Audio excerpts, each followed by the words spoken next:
বুমরা বলতেছিল যে অনেক ভালো এফোর্ট দিছো, ভালো বোলিং করছো, যতদিন খেলবো ক্রিকেট ছাড়ার পরও শিখা শেষ নেই। টিমকে জিতাতে পারলে আমি সবচেয়ে খুশি। যখন যেখানে সুযোগ পাবো আমি আমার বেস্টটা দেবো। দুই জায়গাতে আমি আমার প্রসেসের মধ্যে ছিলাম, ওখানেও যেই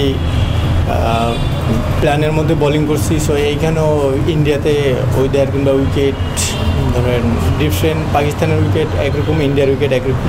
সো দুই জায়গায় দুই রকম প্ল্যান ছিল বোলিং, কিংবা দুই জায়গার এক্সপিরিয়েন্স আলহামদুলিল্লাহ ভালো। ইন্ডিয়ার উইকেট ছিল হচ্ছে প্রথম 2টা দিন পেস বোলিং উইকেট ছিল, অ্যান্ড লাস্ট 3 দিন হচ্ছে আপনার বল স্পিনে হেল্প ছিল। আর পাকিস্তানের উইকেটে ছিল কি স্পোর্টিং উইকেট, আপনি বোলিং ভালো করলে বোলিং, ব্যাটিং ভালো করলে ব্যাটিং।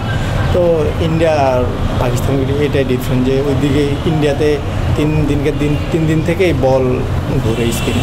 স্যান্ডেলিনা সো রূপচর্চায় আভিজাত্য।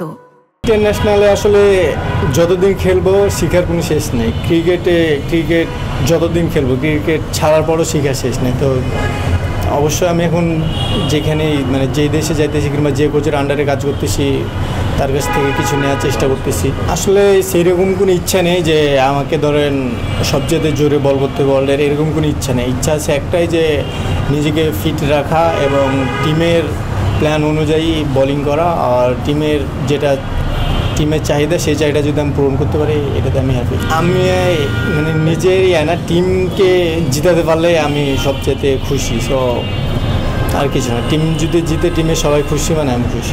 আমার সামনে যতগুলো খেলা আছে সব খেলাগুলোতে এই এক্সপিরিয়েন্সগুলো অনেক কাজে দেবে। বুমরা বলতেছিল যে অনেক ভালো এফোর্ট দিছো, ভালো বোলিং করছো। সেরকমভাবে কারোর সাথে কথা হয় না, কারণ প্রথম ম্যাচ তো তারা এক হোটেল ছিল, আমরা এক হোটেলে ছিলাম, আর সেকেন্ড ম্যাচে এক হোটেল ছিলাম। তো সেরকমভাবে কারোর সাথে কথা হয় নাই। আসলে মানসিকভাবে পিছিয়ে দিল না, কারণ ধরেন ক্রিকেটে ধরেন কখনো ভালো হইব, কখনো খারাপ হবে। তো আমরা ইনশাআল্লাহ স্ট্রংভাবে কামব্যাক করবো। যখন যেখানে সুযোগ পাবো আমি আমার বেস্টটা দেবো।